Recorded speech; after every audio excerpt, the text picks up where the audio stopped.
Chapter 1. The torches were already lit when they brought me out. 2 clean rows of fire cutting through the violet dusk, stubborn against the wind, casting gold light across every face in the courtyard. I noticed that first. Someone had taken care to make sure the flames burned bright enough to see my expression when it happened. They wanted witnesses. I gave them nothing to witness. 23 years inside Starfall's borders. 23 years of stitching wounds, reading routes, mapping the invisible language of the territory's soil, and still the crowd parted around me like I carried something that might spread. Alpha Ryland stood on the stone platform at the head of the courtyard, broad, steady, the kind of man who never raised his voice because he never needed to. His composure was the cruelest thing about him. Cruelty I could have named. This I had no word for. He believed he was right. That was worse than anything. "This decision," he said, a voice rolling easily through the crowd, "was made for the safety of this pack." I kept my hands loose at my sides. "You were brought to us as an infant. You were given shelter, training, a place among us." He paused. "But you carry no wolf, no mate bond, no bloodline we can verify. The elders have determined that your continued presence has become a liability we can no longer afford." Liability. The word moved through me like cold water finding cracks. I scanned the crowd without meaning to. Faces I had known since childhood. Warriors I had wrapped in linen after border skirmishes. Women who had let me sit with their sick children through fever nights. Most of them looked relieved. Nora stood near the back. My oldest friend, or the closest thing I'd had to one. She was staring at the ground 3 feet in front of her boots, jaw locked, both hands pressed flat against her thighs. She would not look up. I looked away first. Movement at the front of the crowd caught my eye. Dax. Mid-ranking warrior, dark-haired, jaw like something carved with bad intentions. He stood slightly apart from the others, arms crossed, shoulders squared against the current of the crowd instead of with it. He was watching Rylan, not me. Something passed over his face that I didn't have a name for. "This is wrong." His voice landed flat and even, which made it worse than if he'd shouted. The courtyard went still. Ryland turned his head slowly. "Stand down, Dax." A long beat. Something moved through Dax's frame, not surrender, something more like a door shutting from the inside. His jaw tightened. He didn't step back, but he went quiet. That was the moment I understood something final. The pack would always come first, even for him, even tonight. "You will gather your belongings," Rylan finished. "You will be beyond our borders before moonrise." "Understood," I said. I didn't give them anything else. No tremor in my hands, no break in my breathing. I turned and walked back toward the cabin while the rain finally started to fall, soft and cold against the back of my neck. I packed without ceremony, a satchel, my journals, Elder Mara's wooden talisman, small enough to close my fist around. I didn't look at the walls. Grief had already lived in that cabin long enough. I wouldn't give it a formal goodbye. At the tree line, rain soaking through my cloak, it hit me. Not memory, not grief. Pressure, something beneath the earth, rolling slow and deliberate toward Starfall's boundary. I had felt it before, always at night, always from the east. It moved the way deep water moves, patient, without edges, carrying everything in its path without announcing itself. My hands burned. I stopped walking. The boundary, my boundary, the one I had spent 3 years weaving into the soil at midnight, the one that had cost me blood and winter mornings face down in frozen mud. It was still holding, but I was standing outside it now. I pressed my palm flat against the nearest tree, steadying myself against what I already knew before I finished thinking it. 3 years of work, 6 barriers deep. Every cost I had paid without telling a single soul, and it had never belonged to the land at all. It had always been anchored to me. I stood there in the rain and let that settle into my bones like something that had been waiting a long time to be understood. Then I kept walking. Chapter 2. She had built the first one with no idea what she was doing. That was what no one in Starfall would ever know. That the boundary holding their territory together had not been the work of ancient magic, or inherited power, or anything the elders might have recognized and named. It had been a girl, 20 years old, pressing her palms into frozen dirt in the dark, while something split open inside her chest and went into the ground.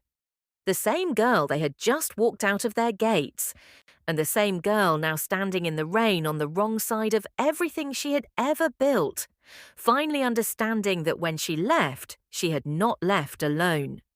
She had taken the wall with her. She remembered kneeling in the dirt, pressing both palms flat against the ground. And then the light had come, silver and wrong, splitting between her fingers and sinking into the earth like it already knew where to go. She hadn't controlled it. She'd only let it move. In the morning, she'd found Mara on the cabin steps, watching her walk back from the tree line with blood dried above her lip and no explanation ready. The old healer hadn't asked for one. She'd only said, "Sit, eat, and don't tell anyone what direction you came from." That same morning, word arrived that the Starfall Pack, 2 territories east, had gone silent overnight. No survivors, no wounds on the bodies they eventually found. Just stillness, like something had moved through them and taken the life with it when it left. Starfall lit candles for the dead and called it a tragedy without a cause. Lena had known. Now, standing beyond the border with rain working through her cloak and that pressure building against the boundary behind her, she carried 3 years of knowing alone. 6 barriers in total, each one deeper than the last, each one costing more. The first left her with a nosebleed and shaking hands for 2 days. In the third dropped her in the forest for 6 hours. A patrol found the clearing where she'd fallen, the frost-burned ground, and reported strange markings in the soil. The council called it an animal. She said nothing. By the 5th, she had started leaving notes in her journal. Practical ones. If I don't come back from this, the eastern line needs reinforcing by the old ash grove, as if she were leaving instructions for someone who would never exist. The pack saw her growing thin, and saw her flinch at bright light after bad nights. Heard her decline training drills she'd once kept up with easily. They had a word for what they saw: fragile. She pressed her palms to the mud now, rain falling hard, the force slamming against the boundary in rhythmic waves. She could feel the seam she had found earlier, the place where the wall had been tied to her rather than the ground itself. A flaw she hadn't known was there. She worked differently this time, not a surface seal, a foundation. She drove it down past the root layer, past stone, weaving it into the territory's bedrock the way Mara had taught her to weave healing tinctures, threading each element through the next until nothing could pull one strand without pulling everything. It cost more than she had expected. Something split open in the center of her chest, not pain exactly, more like a lock giving way after years of pressure. She felt the connection shift, move outward, settle into the land itself. Independent, no longer drawing from her. The force hit the barrier once, hard, then pulled back, not defeated, but stopped. She lifted her hands. The mud let go of her slowly. Behind her, inside Starfall's boundary, the barrier held steady, solid, completely severed from her own life force. She would not be able to build another one. Not like that. Whatever she had just given, it was the last of its kind. She stood, crossed the border, and felt the final thread release with something that was almost silence. Ahead of her, the dark tree line stretched without end. Behind her, the pack that had called her a liability slept through the storm that had just broken against nothing. Inside the Starfall Hall, Alpha Ryland sat awake at his desk. He couldn't name the feeling. Something in the territory had just shifted. The air itself felt different, steadier, but also somehow emptier than it had been a moment before. He pressed 2 fingers to the table's surface, as if the wood might tell him something. It didn't, but the unease didn't pass. Not everyone reads this kind of story quietly. Some of you hear the growl in his voice. Feel the shift before it happens. Live for the moment the weak girl isn't weak at all. If you're into alpha kings, hidden wolves, and force shifts that change everything, there's an 8+ hour complete audiobook waiting for you. The title is She Hid Her White Wolf for 5 years until they forced her to shift in front of the Alpha King. It's not soft, it's not slow. And when she shifts, nothing stays the same. If you know, you know. Links there in the description or in the comments when you're ready. Chapter 3. The crops at the eastern edge went first, not slowly, not the way blight usually moved, creeping field to field over weeks. This was overnight. One morning the rows stood green and tight, the next, and the stalks had collapsed inward like they'd been drained from the roots up, skin intact, everything inside already gone. Foreman Aldrich reported it to the council before breakfast. By midday, 2 warriors had come back from the northern boundary line with the same look on their faces, the kind men get when they've seen something they can't explain and know better than to say so out loud. "Shadows," one of them said. "Not moving the way shadows move." Ryland stood at the boundary map pinned across the hall wall and said nothing for a long time. The territory felt different. He'd been trying to name it since the night of the exile, and failing every time. Not weaker, exactly. More like a sound had stopped that he hadn't realized he'd been hearing. A low, constant hum beneath everything, steady as a pulse. Gone now, and in its absence, and the silence had a texture. He pressed 2 fingers to the boundary line on the map. 2 days. That was all it had been. He told himself it was coincidence. Territorial pressure from outside forces. A bad season for the crops. He was an alpha. He did not speculate. He acted on evidence. The evidence so far made no sense. Across the territory, Dax was standing inside an empty cabin. He'd told himself he wasn't going. He'd told himself twice more on the walk over.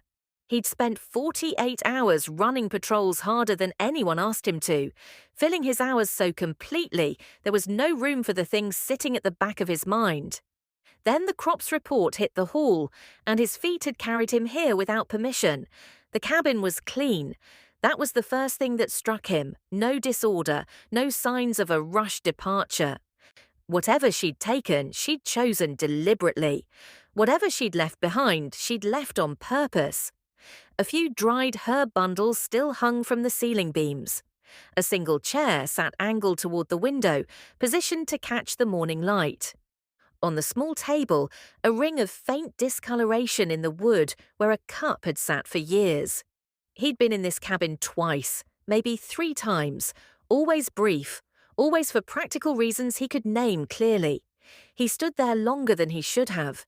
He thought about the winter 2 years ago when she'd shown up to the morning meal looking like she hadn't slept in 3 days. He'd asked her once, flat and direct, if someone had been giving her trouble. She'd looked at him like the question genuinely confused her, said she'd been in the forest, said she was fine. He'd believed her. And he thought about the way she moved after certain nights, not injured, just used up. The difference was something he'd noticed without deciding to. Small, consistent.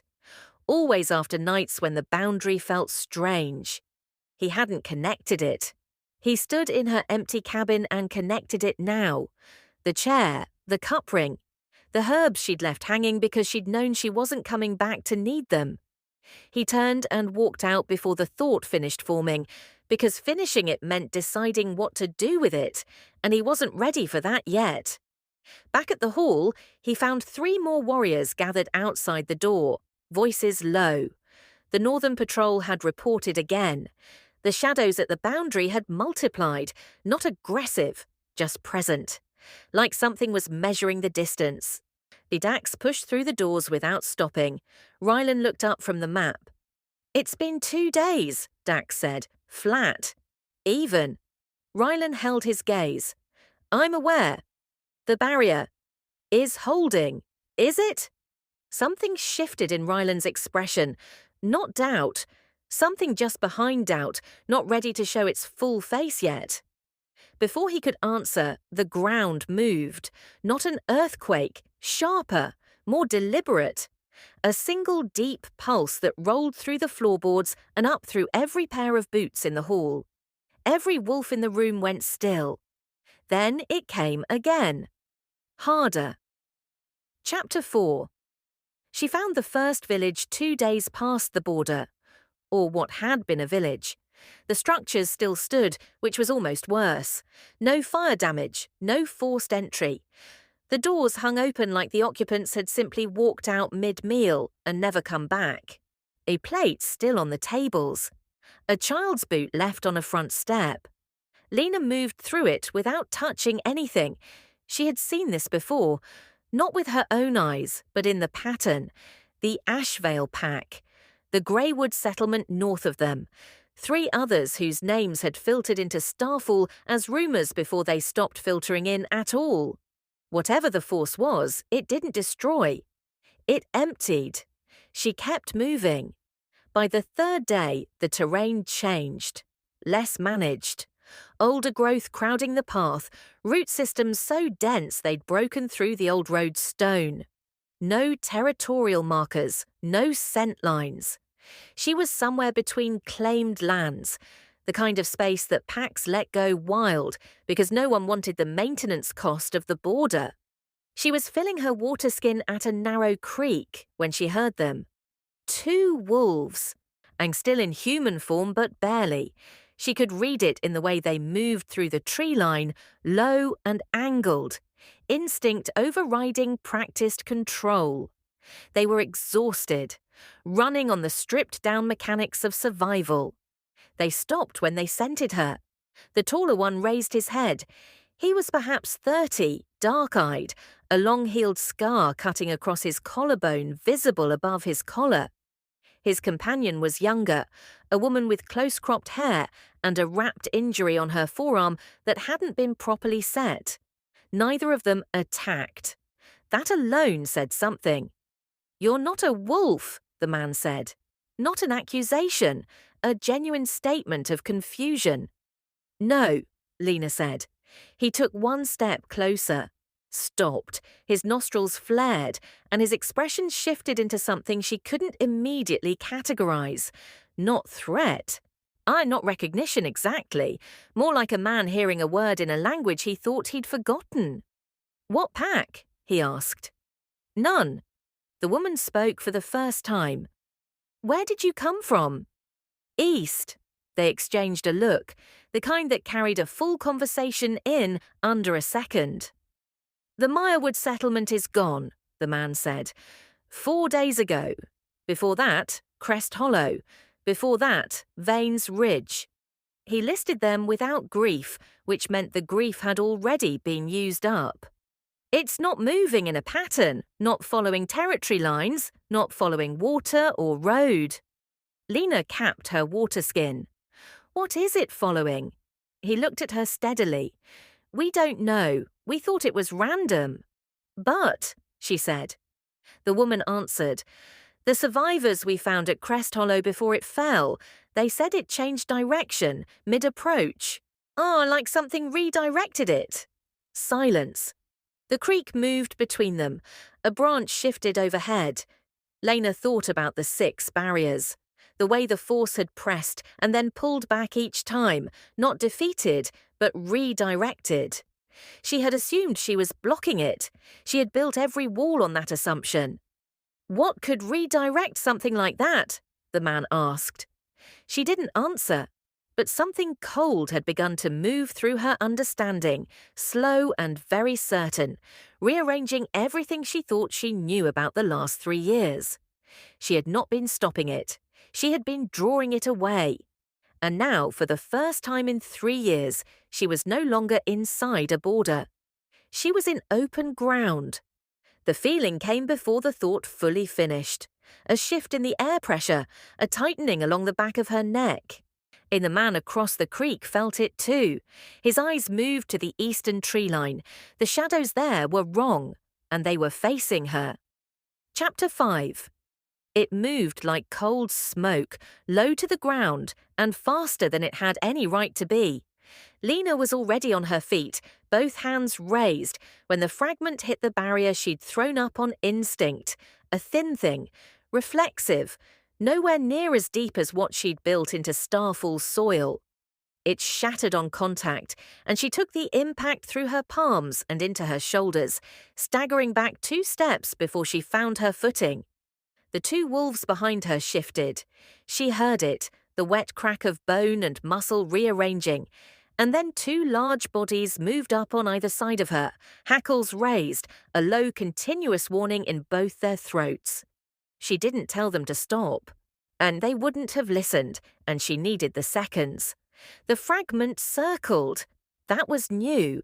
Before, the force had always moved in one direction, always direct. This one circled, staying at the edges of her reach, and she watched it with everything she had, reading its movement the way Mara had taught her to read weather patterns. Pressure and pull, direction and intent. It wasn't attacking, it was assessing. She dropped her hands slowly. The wolves flanking her made a sharp sound of protest. "Hold," she said, and something in her voice stopped them. The fragment stilled. She looked at it directly, which felt like looking into the back of a very old and very empty room. No malice, no hunger. Something that preceded both those things. A fundamental reaching, a search function with no name for what it was looking for. Until now, seemed the understanding arrived without ceremony. She wasn't a wall. She was never a wall. She was a key. Whatever this force was, it had been moving through territories not to destroy them, but to find something specific. Something that resonated at a frequency she apparently carried in her blood and bone. The packs in its path had simply been in the way, blameless geography between it and what it wanted. Her. The fragment drifted one increment closer. She didn't move. This was the edge of something.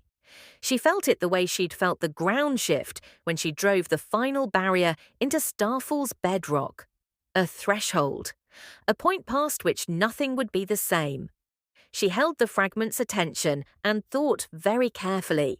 3 years of misdirection, 6 barriers that hadn't stopped it, only rerouted it. The packs erased because they'd been standing between the force and its destination. And she had been inside a border all that time, dampening whatever signal she put off, keeping herself contained enough that the force could never quite lock onto her. She had never been the solution. She had been the cause. The fragment pulled back, not retreating, waiting. Something in the exchange had satisfied it enough to pause. She let it.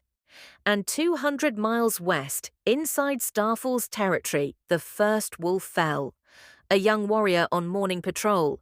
He simply stopped mid-stride, sat down in the grass, and could not stand back up.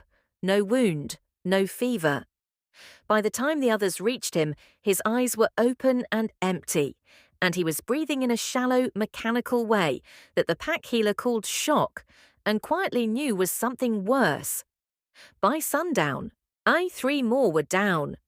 Ryland stood in the medical hall and listened to his healer speak without hearing the words. He was listening to something else. The boundary. The hum that had been absent for 2 days had not returned. What had replaced it was worse. An intermittent vibration, uneven, arrhythmic, like a structure settling wrong under too much weight. He knew that sound. He had grown up in a building once, long before his alpha years, that had made that sound 6 days before the roof came down. He turned to the healer. How long?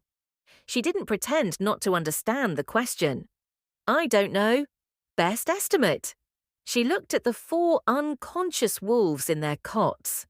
Days, she said. Maybe less. Outside, the boundary pulsed again, violent, uneven, and deep in the territory's soil. A something Lena had built with the last full measure of herself began, for the first time, to crack. Chapter 6. Dax was gone before Rylan finished the order to stay. He hadn't waited to hear the full sentence. He'd seen the boundary map, seen the crack lines spreading in the eastern quadrant like fractures in river ice, and he'd made his decision somewhere between the 3rd and 4th word of Rylan's command. He was already through the hall doors by the time the Alpha's voice shifted into the register that expected compliance. He didn't stop. He'd tracked harder targets in worse conditions. She'd had a 2-day lead, and no reason to move fast, no pursuit to run from, which meant she'd moved deliberately. He followed the logic of her rather than her trail. East, toward the territories she would have known were already gone. And she would have gone to see, to understand. That was who she was. He found the abandoned village on the afternoon of the 2nd day and moved through it the same way she would have, reading without touching. He followed the scent trail east and then north, faint and clean, no fear in it. And that detail sat in his chest with a weight he didn't have a name for yet. He heard her before he saw her. Not her voice. The sound of impact, the specific concussive crack of something striking a barrier and the barrier holding, barely, the air pressure compressing outward like a wave. He came through the tree line at a run and stopped. She stood in a clearing, both arms raised, light bleeding from her hands in silver sheets, not the contained leak he'd seen once years ago when she'd thought no one was watching. This was fully open, unrestrained. And the fragment of the ancient force circled her in a tight arc, and she tracked it without flinching, adjusting her position with the unhurried precision of someone who had done this before. He stood at the clearing's edge and did not move, because moving felt like it would break something.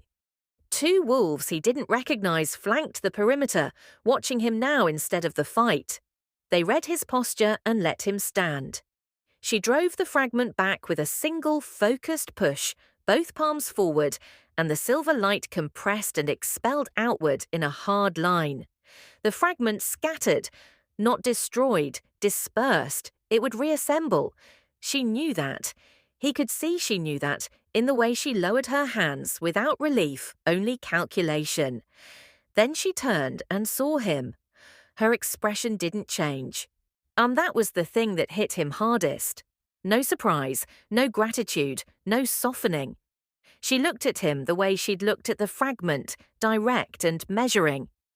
You shouldn't be outside the territory, she said. Neither should you. I was exiled. She turned away. You have a choice. He crossed the clearing. She heard him coming and didn't turn back around, which meant she was tracking him by sound, and the fact that she wasn't watching him was its own kind of attention. Come back, he said. The 2 words landed in the clearing's silence and stayed there. She picked up her satchel from the ground. No. The barrier is fracturing. People are falling. I know. Her voice didn't waver. The barrier I built will hold longer than anything I could do standing inside it. My presence was a liability. That was the official position. I didn't argue it then, and I won't argue it now. Lena, she stopped. Not because of the name, because of the way he said it. The first time she could remember him using it, flat and urgent, and stripped of everything except the fact of her. She turned. He was closer than she'd realized, close enough that she could see the muscle in his jaw working, close enough that the silver light still fading from her hands cast shadows across his face. They were wrong, he said. Yes, she said. They were. Then come back and make them see it. She looked at him for a long moment, long enough that something shifted in the air between them, and he made himself stay still, because moving felt like it would end something before it had the chance to start. "No," she said again, quiet and absolute. She stepped back. 200 miles west, Starfall screamed. Chapter 7. The barrier didn't shatter all at once. It failed the way a dam fails, one point giving way, then the pressure finding every existing crack at once, and then nothing holding anything back at all. The eastern boundary went first. Warriors on the line felt it as a physical blow, a compression wave that knocked 3 of them off their feet and left the 4th standing with blood running from both ears. By the time the report reached Rylan, 2 more settlements inside the territory were already dark. He ran. He didn't remember deciding to run. He was simply in the hall, and then he was at the eastern boundary, boots tearing through wet grass.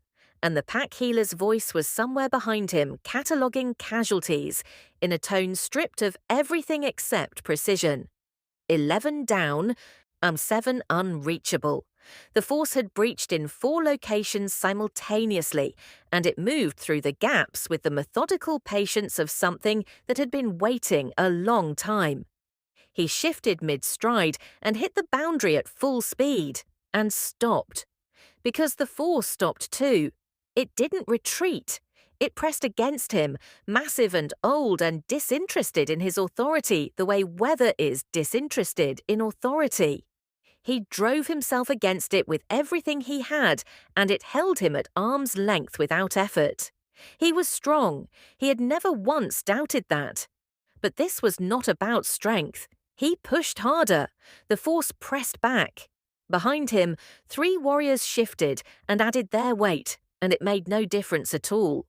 He held the line for 11 minutes by someone's count, and then he was thrown back 20 feet and landed on his back in the grass with the sky spinning overhead. He lay there for exactly 3 seconds. Then he got up.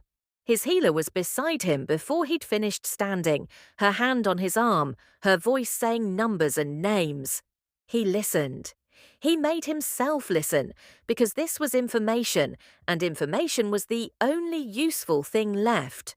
14 down now, 1 confirmed dead.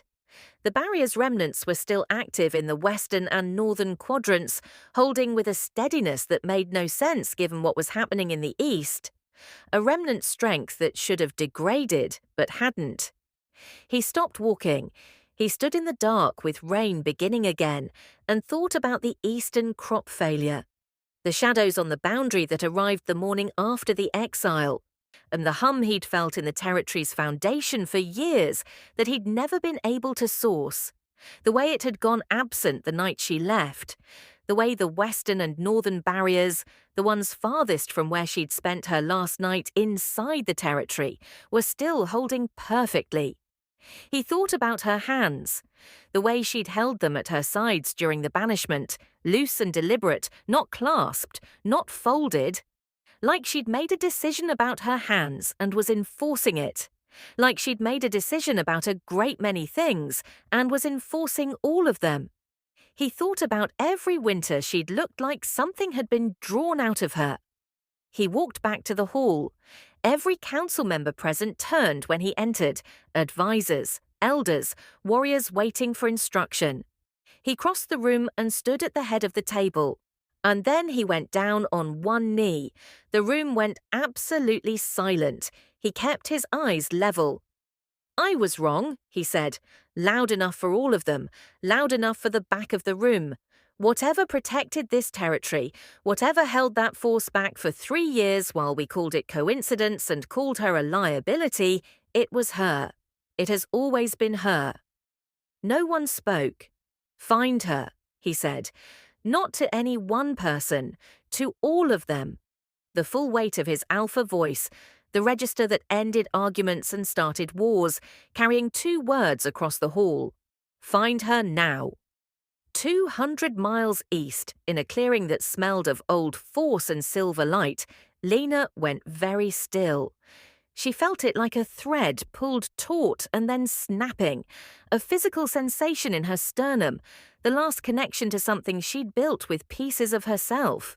The western barrier, then the northern, then nothing. She turned toward the west without deciding to. Her pack was open. Chapter 8. She came back at dawn, not because Rylan had sent for her, not because Dax had tracked her through 2 territories and stood at the edge of that clearing with something in his eyes she hadn't let herself look at directly. Not because the pack deserved saving a second time. She came back because the Force was still moving, and she was the only one who understood what it was looking for. Dax fell into step beside her without being invited. She didn't tell him to stop. The 2 wolves from the destroyed territory followed at a distance, silent, reading the situation with the careful instincts of people who had nothing left to lose and were therefore very good at measuring what was worth trusting. She walked through Starfall's eastern boundary at full light. The territory felt gutted. She could read it the way she used to read the soil, by pressure and absence, and the places where something living had simply stopped. The eastern fields were flat and grey. 3 structures near the boundary line stood with their doors hanging open, that same terrible stillness she'd seen in the abandoned village 2 days east. Warriors saw her coming and went motionless. She didn't stop walking. Word moved ahead of her faster than her feet did. By the time she reached the main hall, the courtyard was filling. Same courtyard, same stone platform, different quality of silence. Before it had been a crowd arranged to witness. This was a crowd that didn't know where to put itself. Rylan was already outside. He looked like someone who hadn't slept. He looked like someone who had spent the night taking apart every assumption he'd built his authority on and was still holding the pieces. He stood at the base of the platform steps, not on them, and when she stopped 10 feet from him, he didn't reach for the commanding register. He went to one knee, in front of his warriors, his council, the pack that had stood in 2 clean rows of torchlight and watched her leave without begging. He went to one knee and he stayed there. "You kept us alive," he said. "For 3 years you kept us alive and we called it nothing. We called you nothing." He looked up at her directly. "I am not asking you to come home. I am asking you to forgive a debt I have no way to repay. And I am asking, if you are willing, to stand with us, not under us, with us, on terms you name." The courtyard held its breath. Lena looked at him for a long moment. She thought about Mara's voice. She thought about 6 barriers and frost in her hair, and the specific weight of being seen as a liability by people she had bled for in the dark. She thought about the 11 people in the medical hall, the one who hadn't made it. She thought about what it had cost to build a foundation that outlasted her own presence inside it. "Stand up," she said. He did. "I'm not rebuilding the barrier," she said, loud enough to carry. "Not the way I built it before, not as a wall anchored to one person's endurance." She turned, including the courtyard in what she was saying, the council, the warriors, the faces she had known for 23 years. "Whatever I build next is built differently, shared. Drawn from the territory itself and maintained by the people inside it." She paused. "That means I teach, and it means when I speak about the boundary, everyone listens, not because I'm asking, because that is the condition." Silence. Then Rylan said, "Agreed." She turned to face the eastern boundary. The Force was there. She could feel it at the edge of the territory, still and watchful, the same ancient reaching she now understood completely. It wasn't malicious. It was incomplete. It had been looking for the resonance she carried, not to destroy it, but to return to it, to close a circuit that had been open for longer than Starfall had existed. She pressed both palms to the earth. The silver light came clean and deep and utterly unhurried. Behind her, she heard Dax stop breathing. As the Force met the light at the boundary line, and for one suspended moment, the 2 things simply recognized each other. Then the ground settled, firm, whole, alive in a way it hadn't been in years. She rose slowly. When she turned, the courtyard was still watching. She met their eyes without softening, without apology. She had stood in this centre before as something to be removed. She stood in it now as the reason any of them were still standing at all.